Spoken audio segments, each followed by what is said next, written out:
Meanwhile, India Today consulting editor Rajdeep Sardesai spoke to former NSA Shivshankar Menon, saying that boycotting China is not the solution.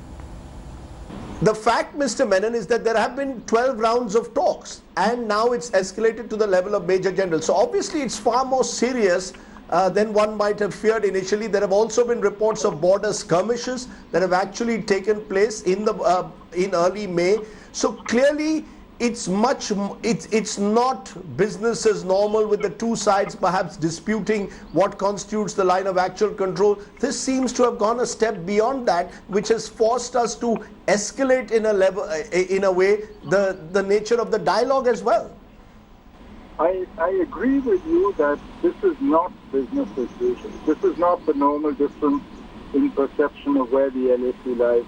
We've seen unacceptable levels of violence actually when some of the leaked videos were obviously, showed really violence which has not happened in the past.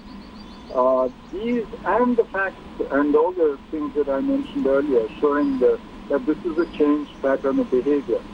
But I see this actually as worrying, not only because of its potential, but because it's a test of both sides' ability to manage the relationship and to manage difficult issues.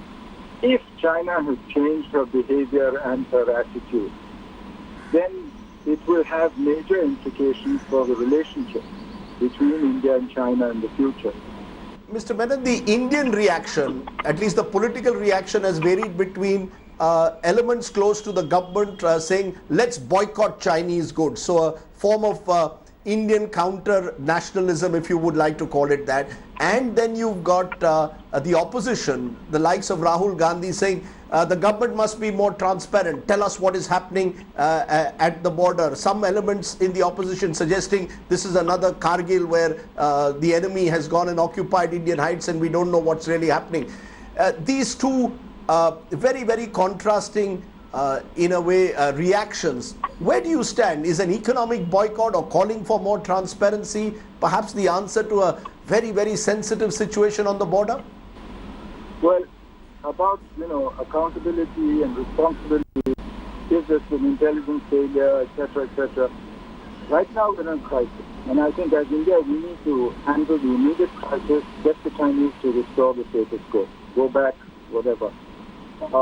After the crisis, I think we should sit and study this and draw lessons learned. Who did what, who did right, who did wrong, what worked, what didn't work. That's something we should do later, as we did after Kargil. And we did it well.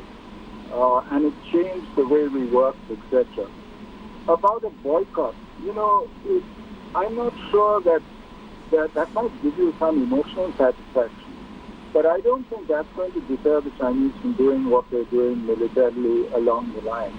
That has to be dealt with on the line. Even, there are those who say, let's deal with them in the Indian Ocean.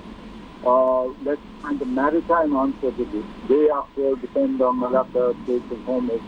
I don't think that's the answer. You need to deal with each issue separately. A boycott hurts Indian consumers. At a time when your economy, when about 30 to 50 million people have been thrown out of work, when your economy needs to get going, to turn your back on the cheapest and most efficient producer of goods that you need, to me that doesn't make sense, nor does it solve your issue on the border. Hello everyone, this is Rahul Kamal here. Hope you enjoyed this video. For the latest news and analysis, like and subscribe the India Today YouTube channel and don't forget to press the bell icon to stay updated.